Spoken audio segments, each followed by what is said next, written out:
Hello बच्चों, मैं सुनील कुमार आपका स्वागत करता हूं अपने आज की वीडियो में। आज हम आपको इनफाइनाइट सीरीज में एक और रेबिज टेस्ट पर आधारित क्वेश्चन बताने जा रहे हैं। तो सामने यहाँ पर हम लिखा गया है, ठीक है, टेस्ट द सीरीज, लेकिन ये लगेगा रेबिज टेस्ट। तो रेबिज टेस्ट क्या होता है मैंने एक बार फिर से यहाँ पर आपको समझाने की कोशिश की है। रेबिज टेस्ट लिखा जा रहा है limit n tends to infinity n un upon un-1 और फिर -1 में लिमिट लगाएंगे। अगर इसकी क्वांटिटी ठीक 1 से ग्रेटर आ जाती तो कन्वर्जेंट होता है, लेस देन 1 आती तो डाइवर्जेंट, अगर 1 आ जाए तो टेस्ट फेल होगा। हालांकि अभी 1 नहीं आएगा, 1 आएगा हम बताएंगे ठीक कब। और ये हमारा रेबिज टेस्ट है, इसी पर न्यूमेरिकल चल रहे थे। आज का क्वेश्चन थोड़ा स्पेशल है, अलग टाइप के बिल्कुल है, डिफरेंट टाइप जैसे कहते हैं, ठीक। टेस्ट द सीरीज 1 लिखा गया, 1/2 लिखा गया, फिर x² 4 लिखा गया, फिर 1 3 5 2 4 6 x/4/8 लिखा गया, फिर लिखा जा रहा 1 3 5 7 9 और 2 4 6 8 10 और फिर x⁻6/12 है।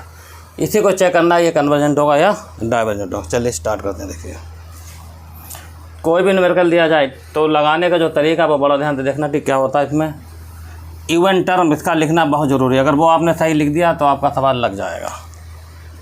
देखिए क्या करते हैं। तो टेस्ट द सीरीज में एक खास बात इसके अंदर देखिए क्या नोट करने वाली बात है कि ये इस वाले टर्म से तो कोई मतलब नहीं है, ठीक। यहाँ पर तो हमें लिखना पड़ जाएगा निगलेक्टिंग फर्स्ट टर्म, मतलब पहला टर्म निगलेक्ट करना है, निगलेक्टिंग फर्स्ट टर्म। चलिए इसको हटा देंगे, ठीक है। अब बात यहाँ से आएगी, तो ये हमारे पास पढ़ा जाएगा u1 वाला टर्म। ये कौन सा पढ़ा जाएगा बताइए, u1, ये u2 मान लेना, इसे क्या मान लेना u3। और इसमें देखिए खास बात क्या है, अगर यहाँ 1/2 है, अगर यहाँ 1/2 तो अगले वाले टर्म में यही 1/2 फिक्स कर दिया गया है और इसकी जगह पर 2 नए टर्म आ गए। कौन कौन थे? 3 5 नीचे आए 4 6। दोबारा क्या हुआ कि इस u2 में जितने टर्म थे, मतलब यहाँ पर समझो, यहाँ पर जितने टर्म थे उतने टर्म यहाँ तो आएंगे ही, फिर 2 नए टर्म बढ़ा दिए। अब यहाँ पर जितने टर्म थे उतने टर्म यहाँ भी आ गए सब ये, और फिर 2 नए टर्म बढ़ा दिए। यही सिलसिला यहाँ चल रहा है, मतलब ये कंडीशन है यहाँ पर, ठीक। अगर हमने यहाँ पर u3 लिखा तो समझ लेना u3 अगर आपने लिखा तो इसमें u2 वाले सारे टर्म मौजूद होंगे और फिर 2 टर्म और बढ़ा दिए जाएंगे। इसी तरीके से अगर हम un लिखेंगे तो n-1 वाले सारे टर्म होंगे, फिर 2 टर्म और बढ़ा दिए जाएंगे। ये इसमें स्टेप लिखना ज़रूरी है, ठीक है। तो देखिए कैसे बताते हैं। तो यहाँ पर तो आपको यहाँ पर ध्यान देना पड़ेगा कि जैसे यहाँ 1 आ रहा है और 2 नए टर्म जो बढ़ाए हैं उसमें आ रहा 3 और 5, तो पहले यहाँ 1 आ रहा, आप इसको ऐसे समझो, ठीक। पहले 1 आ रहा, इस वाले स्टर्म में सबसे लास्ट टर्म क्या बताइए 1। इस u2 में सबसे लास्ट टर्म कितना है 5। इस u3 में लास्ट टर्म कितना है 9। तो इसका n वां टर्म लिख लीजिए, ठीक। इसका n वां टर्म आएगा 4 का डिफरेंट चला तो 4n-3।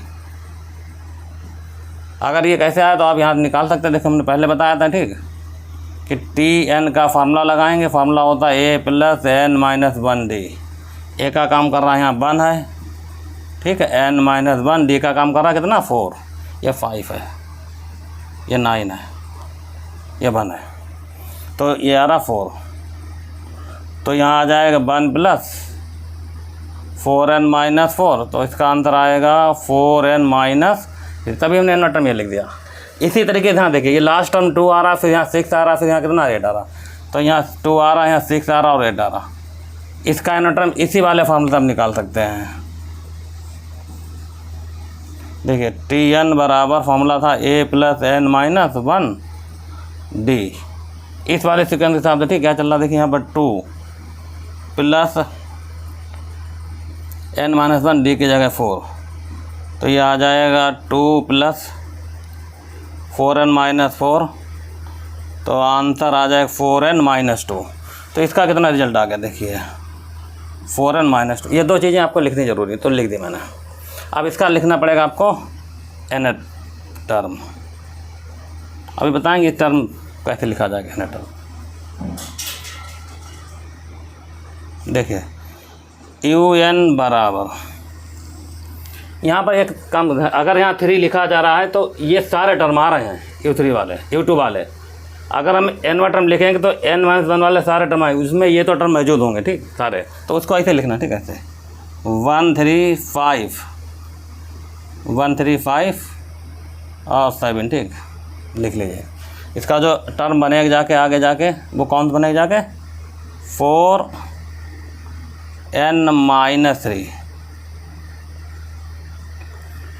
ठीक, अगला देखिए, अगला आ रहा है यहाँ पर 2 4 6 8। अब यहाँ पर जैसे 9 लिखना चाहो 9 लिख दो, और यहाँ 10 लिखना चाहो 10 लिख दो। ठीक, कोई दिक्कत वाली बात नहीं, स्टेप थोड़े बढ़ा दो जैसे चल रहे। ठीक है, क्योंकि ये टर्म तो मिल रहे, क्योंकि अगला अगर U4 लिखा तो ये सारे टर्म आएंगे, दोनों टर्म और बढ़ जाएंगे। ठीक, तो इसका एन टर्म क्या दिखा रहे हैं हम लोग हैं 4n-2। तो ये जो एनवा टर्म का जो आखिरी स्टेप लिखा गया वो इस सीरीज के हिसाब से लास्ट वाले टर्म को देखे लिख लिया गया। अब इस कंसेप्ट को आप ऐसे समझो। ठीक, जैसे कि मान लो आपने n का मान 1 रखा तो 4 - 3 तो 1 आ जाएगा, यहाँ 4 - 2 तो 2 आ जाए, तो पहला स्टेप 1/2 आएगा, 1/2 आ रहा है। अगला अगर आपने n का मान 2 रखा तो 2 रखोगे, यहाँ पर कितना है बोलो 8 - 3 मतलब 5 आएगा। तो आपको ये वाला टर्म मिलेगा। बस इसमें ये रखना, अगर आपने यहाँ जो रखा तो अगर 5 आ रहा उससे पहले आपको 3 लिखना है, क्योंकि यहाँ पर कौन सा नंबर चल रहा है 8 नंबर, यहाँ कौन सा चल रहा है इवन नंबर चल रहा है। तो 5 जो जरूर मिलेगा, उससे पहले 3 लिखना। यही कंसेप्ट यहाँ पर लगाया जा रहा है चेक करने के लिए। अच्छा, अब देखिए इस तरीके से अगर आपने यहाँ पर रखा, ठीक 3 रखा तो आएगा कितना 12 - 3। ठीक, 9 आ जाएगा, तो 9 आ रहा। ठीक, तो 9 वाला स्टेप मिल जाएगा 3 वाला टर्म में। बाकी 5 वाला अपने आप लिखना है, 7 वाला। इसी तरीके से समझो। ठीक, इस वाले स्टेप को। तो इसका जो अगला टर्म एक और चल रहा है, देखिए क्या x² है, x4 है, मतलब 2 4 6 का एनवा टर्म कितना होगा x⁻2n होगा। ये तो क्लियर हो गया बात। ठीक, अब क्या चल रहा 4 8 12 का एनवा टर्म अगर आपको निकालना है। ठीक, 4 8 और 12 का भी आप निकाल सकते हैं इस वाले फार्मूले से। तो ये आ जाएगा 4n, 1 रखोगे 4 मिलेगा, 2 रखोगे 8 मिलेगा। ठीक, तो ये डायरेक्ट लिख दिया। तो कुल मिला के ठीक ये कंसेप्ट यहाँ पर आपको लगाएगा। अब ये समझो अगर ये इवन टर्म हो गया है और हम इसके बाद निकालेंगे n+1 टर्म, वो कैसे निकालेंगे? उसके लिए जैसे मान लो हमने यहाँ पर U3 लिखा। ठीक, तो U2 वाले सारे टर्म आएंगे।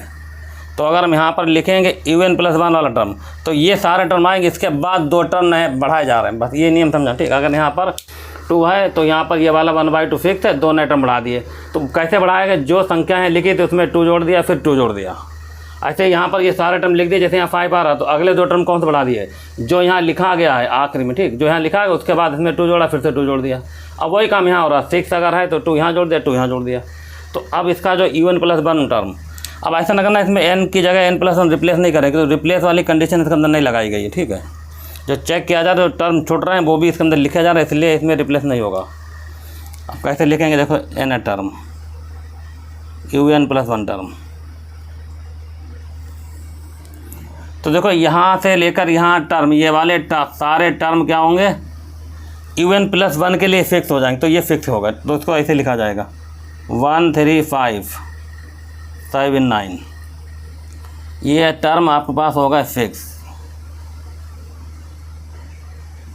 ऐसे समझो। ठीक, जैसे कि मान लो हम U3 लिखना चाहते हैं तो U2 के सारे टर्म यहाँ लिख दिए जाएंगे। अगर हमने यहाँ 3 लिखा तो U2 के सारे टर्म लिखेंगे। मतलब अगर यहाँ U2 है तो हमें U3 लिख रहा है तो एक ज़्यादा लिख रहा है, लेकिन इसके सारे टर्म लिखे जाएंगे। ऐसे U1 अगर लिखा गया है तो ये चीज़ फिक्स हो गई ना। अब इसके बाद के 2 टर्म और लिखे जाएंगे। ठीक है, तो ये अगर चीज़ फिक्स हो गई तो इसके बाद के 2 टर्म कैसे आएंगे? तो वो टर्म कैसे देखो, जो लास्ट में लिखा गया उसमें 2 जोड़ा जा रहा है, फिर से 2 जोड़ा जा रहा। तो वही काम यहाँ करो। देखिए इसमें 2 ऐड करो। अब यहाँ n+1 नहीं रखना, n की जगह पर n+1 नहीं रखा जा रहा। इस क्वांटिटी में 2 जोड़ दो तो 4 - 3 + 2 कितना हो जाएगा देख लेना। इसमें अगर 2 जैसे ऐड करो तो आंसर आएगा 4n, 2 अगर जोड़ना। ठीक, तो 4n-1 हो जाएगा।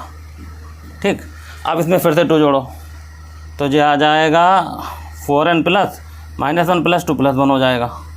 ये 2 ऐड किया गया, ये नहीं चीज़ आ गई। ठीक, इसके लिए ऐसे यहाँ देखना 2 4 6 8 10, ये सारे टर्म तो आएंगे ही। 4n-2 ये टर्म फिक्स हैं तो ये लिखे ही जाएंगे। तो यहाँ पर देखो ये भी टर्म क्या होगा फिक्स होगा। ये तुम्हें समझाने के लिए हम बता दें, ये सारे टर्म फिक्स होगा। जैसे यहाँ 6 है तो यहाँ 6 आएगा तो 2 टर्म बढ़ाए गए और अगले टर्म में। तो यहाँ पर भी वही टर्म। ठीक, 2 टर्म अगर बढ़ाओ तो जितना लिखा है उसमें 2 जोड़ दो। जैसे 6 है तो 8 आया, 8 है तो 10 आया। तो यहाँ अगर 2 ऐड करो तो आंसर आएगा 4n। ये स्टेप, और फिर इसमें 2 और जोड़ो 4n + 2, ये वाला स्टेप बन गया। अच्छा इसमें कोई दिक्कत वाली नहीं, ठीक, ये सीधा सीधा आएगा। इसमें भी देखो अगर यहाँ पर 2 है तो अगला क्या आ रहा है, फिर 2 आ रहा है, फिर 2 आ रहा है, मतलब 2 जोड़ रहा ना, तो इसमें 2 जोड़ो आगे, ठीक है, ऐसे करके एक्स की इसे हटा दो, ठीक है, इसको हटा रहा है, ठीक, इसका काम खत्म। तो अगला आएगा एक्स की पावर 2n + 2, और यहाँ देख अगर 4 आ रहा 8 आ रहा तो यहाँ 4 का चल रहा है डिफरेंट, तो आ जाएगा 4n + 4, ये बनेगा इन्वर्टर का। तो ये चीज़ ध्यान देने वाली, यहाँ से यहाँ तक की क्वांटिटी तो लिखी जाएगी, और जो अगर हमने लिख दिया उसमें अगले में 2 टर्म बढ़ा के लिखे जाए, ये वाले 2 टर्म बढ़ा के लिखे गए। तो जैसे यहाँ पर 3 आ रहा तो हमने 3 तक लिखा, अगले 2 टर्म बढ़ा दिए गए, ये ऐसे यहाँ ये बढ़ा दिए गए, ऐसे यहाँ भी बढ़ा दिए गए, ऐसे नीचे वाले वाले फिक्स हो गए तो इसमें भी 2 टर्म बढ़ा के बताए गए। और ये तो सीधा सीधा, ठीक, चाहे रिप्लेस करो समझ लो, चाहे यहाँ पर 2 जोड़ दो, ठीक, एक ही बात है इसमें। तो यहाँ भी वही काम हो, ठीक, 4n + क्या कर दिया गया 4, ठीक, यहाँ रिप्लेस नहीं किया जा रहा, 4n है, फिर 8 है, फिर यहाँ 12 आ रहा, ठीक, तो कितना है, कितना आएगा। अगर यहाँ तुम n की जगह n + 1 कर दोगे रिप्लेस, तब भी आंसर ये आ जाए, ठीक, या 4 जोड़ दो, वही की बात है इन सब बातों में, ठीक। लेकिन मेन चीज़ आपको ये समझनी, ठीक, स्टेप है। अब E1 / UN + 1 इनको डिवाइड करना है, ठीक है, कैसे, तो इसको हटा रहे कंप्लीट को, हम बताते हैं आगे स्टेप। डिवाइडेड लिख दीजिए, बस इतने बहुत, ठीक, UN / UN + 1। तो E1 की वैल्यू टोटल यही लिखो पहले 135, ठीक है, और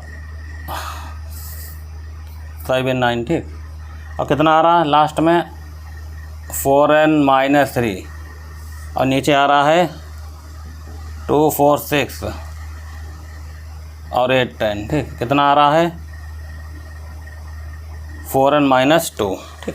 ये वाला टर्म देखो x की पावर 2n और 4n, अब इंटू लगा देना, ठीक, देखें क्यों, अगर इंटू लगाने से फ़ायदा क्या होगा, UN + 1 का टर्म ये वाला लिखें, लेकिन पलट लिख देना, ये टर्म ऊपर इसी नीचे लिख देना, तो ऊपर आ गया 246 8 10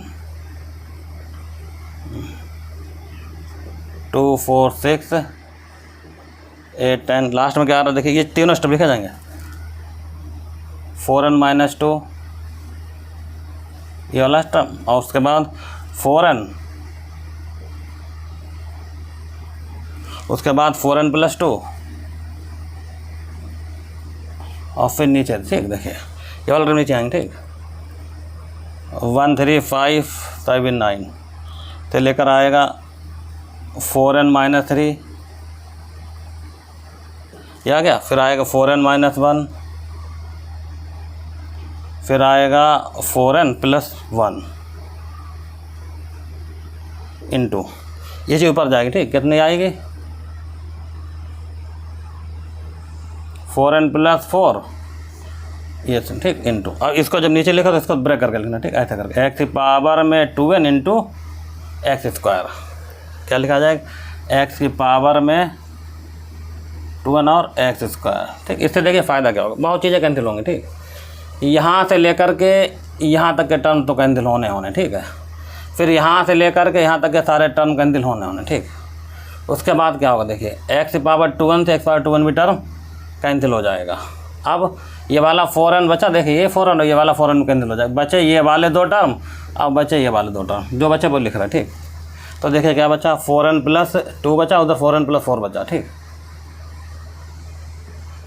4n + 2 और इधर बचा 4n + 2 4n + 4 ऐसे, ठीक। और नीचे क्या बचा देखिए 4n - 1 4n + 1, ये इसके अंदर बचा, ठीक, 4n - 1 और 4n + 1, एक चीज़ और बची होगी, ठीक, कितना बचा 1/x², और ये वैल्यू निकल के आ गई आपके पास UN/UN, यही इसके अंदर मेन स्टेप है, ठीक। इसको बॉक्स बंद कर दो, जरूरत पड़ेगी, ठीक, डाल देना क्वेश्चन नंबर 1, इसी में लगाएंगे हम लोग, ठीक। कौन सा टेस्ट लगता है बताइए, जब UN/UN निकल जाता लगाते हैं डी नंबर से रेशियो टेस्ट, ठीक, इसको हटा रहे हैं, ये भी हटा दो, ठीक, लिखिए, ठीक, यहाँ पर अप्लाई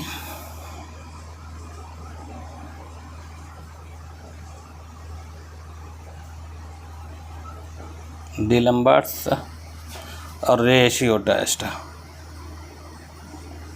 तो लिखना आता होगा, ठीक, बहुत सवाल लग चुके थे, ठीक है। इसका limit n tends to infinity un upon un plus 1, ये लिखा गया, ठीक। इतना इसको सॉल्व करते हैं। Limit n tends to infinity, ठीक हो गया। वैल्यू रख दो, ठीक। कितनी आ रही 4n प्लस 2, 4n प्लस 4, ठीक हो गया। अगला आ रहा है 4n माइनस 1, फिर आ रहा है 4n प्लस 1 अपान एक्स स्क्वायर। सॉल्व करते हैं। हालांकि अंदर यही बचेगा, ठीक, लेकिन देखिए एक स्टेप और बढ़ा के लिख देते हैं हम लोग। यहाँ से 4n कॉमन हो जाएगा, यहाँ से 4n कॉमन हो जाएगा, तो आ जाएगा 4n का होल स्क्वायर, ठीक। ब्रैकेट क्या बचेगा, अगर कॉमन हो जाएगा 1 प्लस 1/2n बचेगा। 2/4 है ना, 2 कैंसिल हो जाएगा, ठीक। ऐसे यहाँ बचेगा 1 प्लस 1/n, 4 कैंसिल हो जाएगा। यहाँ देखिए 4n कॉमन हो जाएगा दोनों जगह से, तो 4n का होल स्क्वायर, यहाँ बचा 1 माइनस 1/4n, यहाँ बचा 1 प्लस 1/4n, और यह बचा 1/x स्क्वायर। ये टर्म इससे क्या हो गया, कैंसिल हो गया। सॉल्व करो, देखो 1 प्लस 0 1 प्लस 0 1 माइनस 0 1 प्लस 0, तो आंसर आएगा सीधा सीधा 1/x स्क्वायर। देख लेना, यहाँ बचेगा 1 प्लस 0 तो 1 आ गया, 1 प्लस 0 तो भी 1 आ गया, ऊपर 1 आ गया, नीचे भी क्या आएगा 1 आएगा, तो आंसर आएगा 1/x स्क्वायर। तो हालांकि हर सवालों में लगभग ऐसे ही स्टेप बचे हमारे, ठीक। अब इसके लिए 3 कंडीशन जो लिखा करते हैं वो लिखेंगे, ठीक, तीनों। तो इसको हटा रहे हैं, ठीक। स्टेप कहाँ पे लिखे हैं, देखो ये लिखते हैं, ठीक, इसको हटा रहे हैं। वो जो 3 नियम लिखा करते हैं वो लिखेंगे, वैल्यू एक्सेप्टेबल इसमें पड़ जाएगी, ठीक, बाद में। तो देखिए क्या लिखेंगे, if number 1,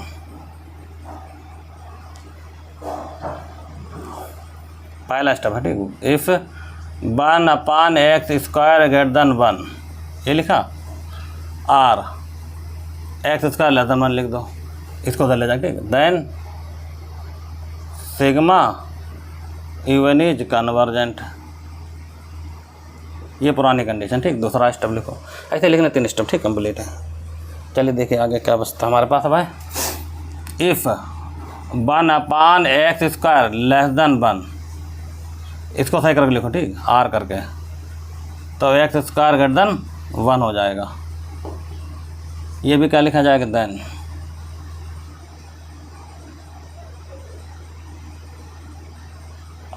sigma UN is divergent.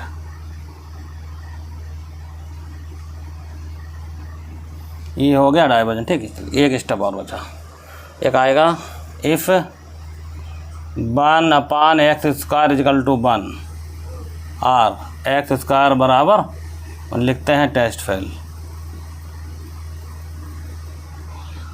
ठीक है। अब क्या होगा, अब वही कहानी पुरानी, ठीक। x स्क्वायर जगह क्या रख देंगे 1, ठीक। पुट करेंगे x square equal to 1 in equation 1, तो इक्वेशन 1 तो हमारे पास लिखी चल रही, बात यहाँ 1 रख रहे, ठीक। अब हम इसके बाद का स्टेप देखो आपको, ठीक, लिखना, तो हम यहाँ से हटा रहे, ठीक। इतना नोट कर लो पहले फटा, ठीक, फिर आगे बताते हैं। फ्राम 1 से समझ लो, ठीक। अब इसको हटा दिया मैंने, ठीक, इस लाइन को। अगर आपको रेवी टेस्ट लगाना तो क्या होता है, इसमें से 1 घटाएंगे और फिर n से मल्टीप्लाई करेंगे, ठीक। तो 1 घटाओ, ठीक। UN upon UN plus 1 minus 1, ठीक, ऐसे। तो ऐसे लिखो, ठीक। इसको 4n प्लस 2, यह आ जाएगा 4n प्लस 4, ठीक। और नीचे कितना आएगा, ये 4n प्लस 4 है, ठीक भैया। और नीचे तो ऐसे लिखा जाएगा 4n माइनस 1, और फिर आएगा 4n प्लस 1 और फिर माइनस 1। इसको सिंप्लीफाई करना, ठीक, वही पुराने तरीके से, ठीक। अपना एलसीएम लिया जाएगा, ठीक। नीचे स्टेप आएगा, अगर इसका देखा जाए ये फॉर्मूला बन रहा शायद, ठीक। देखो a minus B a plus B, तो ये डायरेक्ट लिख दे कितना 16n स्क्वायर माइनस 1, देख लो a minus B a plus B, तो ये मतलब 4 माइनस 1 4 प्लस 1 को आपने डायरेक्ट लिख दिया था, ठीक। ऊपर वाला फॉर्मूला नहीं बनना, तो इसके मल्टीप्लाई, इसके से मल्टीप्लाई करो, कितना आंसर आएगा बोलो 16n स्क्वायर, ठीक। अब देखो इससे मल्टीप्लाई करेंगे 8n और इस, ठीक। अब इससे पहले देखो ऐसे समझो, इसकी इससे मल्टीप्लाई हो गई थी 16n² आ गया। अब इससे मल्टीप्लाई करेंगे तो आएगा 16n और इससे आएगा 8n। अब 16n हमारे पास आया और 8n और है, ठीक। ये आ जाएगा 24n, ये डायरेक्ट लिख दिया गया 24n, ठीक भाई, समझ लेना अपना ध्यान से। प्लस इससे से मल्टीप्लाई रहेगा, ठीक, 2 4 जा कितना आ गया 8। तो ये तो मल्टीप्लाई कर दी, निशान माइनस का, ये टर्म उधर जाएगा, इसको ऐसे लिख दो 16n² + 1 हो जाएगा, ठीक, माइनस ये टर्म इससे क्या हो जाएगा, कैंसिल हो जाएगा। तो यहाँ बचा कितना, यहाँ बचा 24, ठीक है, n + 8 + 1 9, ठीक है। और ये नीचे बचेगा इतने 16n² - 1। ये वैल्यू निकल कर आ रही है हमारे पास किसकी बताइए, un/un - 1 की, un + 1 और इसमें मल्टीप्लाई n से करो, उसके बाद लगाएंगे राइवेट टेस्ट, ठीक। तो इसको लिख लो, फिर मल्टीप्लाई करके बस फार्मूला लगाना, ठीक, बाकी रह गया। चलिए ठीक है, तो n से मल्टीप्लाई हो रही, ठीक, n आ जाएगा un/un + 1 ऐसे, ठीक है, और -1, तो मल्टीप्लाई n से करेंगे तो आंसर आएगा 24n² और प्लस का 9n और नीचे ऐसे लिखो, ठीक, 16n² - 1। देखो n से मल्टीप्लाई यहाँ की, तो यहाँ करो तो दोनों जगह लिख दी गई, ठीक, यहाँ हो जाएगा n², वहाँ हो जाएगा 9n, नीचे ऐसे रहेगा 16n² - 1। अब यही सिंपल लिखती है, फॉर्मूला बन गया, ठीक है। लिखो यहाँ पर अप्लाई रैविज टेस्ट, और रैविज टेस्ट जब लगाया जाएगा, ठीक, तो बस फॉर्मूला लगा दो, अंदर आ जाएगा। Limit n tends to infinity, n आ जाएगा इधर un/un + 1 - 1, limit n tends to infinity 24n² plus का 9n और यहाँ 16n² और -1, ठीक, वही n² कॉमन निकालो, ठीक, 1/n बना दो। अब इसे हटा लें, ठीक, इसका यहाँ से अगर कॉमन निकालेंगे हम लोग 24n², तो ब्रैकेट में आएगा 1 + 9/24 और n, अपना देख लेना, ठीक, ये बचेगा स्टफ, कैलकुलेशन है बस। यहाँ 16n² कॉमन हो जाएगा तो -1/16n² ही बचेगा नीचे, ये इससे कैंसिल हो जाएगा, यहाँ 1 + 0, यहाँ 1 - 0 आएगा, तो ऊपर कितना आ जाएगा देखिए 24/16 और यहाँ 1 + 0, यहाँ 1 - 0, तो फिलहाल 1 हो गया, ठीक है। यहाँ पर 8 से डिवाइड कर दो, ठीक, 3/2 आंसर आएगा, ग्रेटर देन 1 हो जाएगा। इसलिए क्या लिखा जाएगा बताइए, इसलिए सिग्मा un इज कन्वर्जेंट, ये तो हो गया कन्वर्जेंट, ठीक। और किस पर हो जाएगा बोलते 8x² = 1 पर। अब आपको फाइनल आंसर लिखना है, ठीक है, वो हम लिखे दे रहे, ठीक, इतना लिख लो पहले, 2 आंसर, ठीक, देखिए हैंड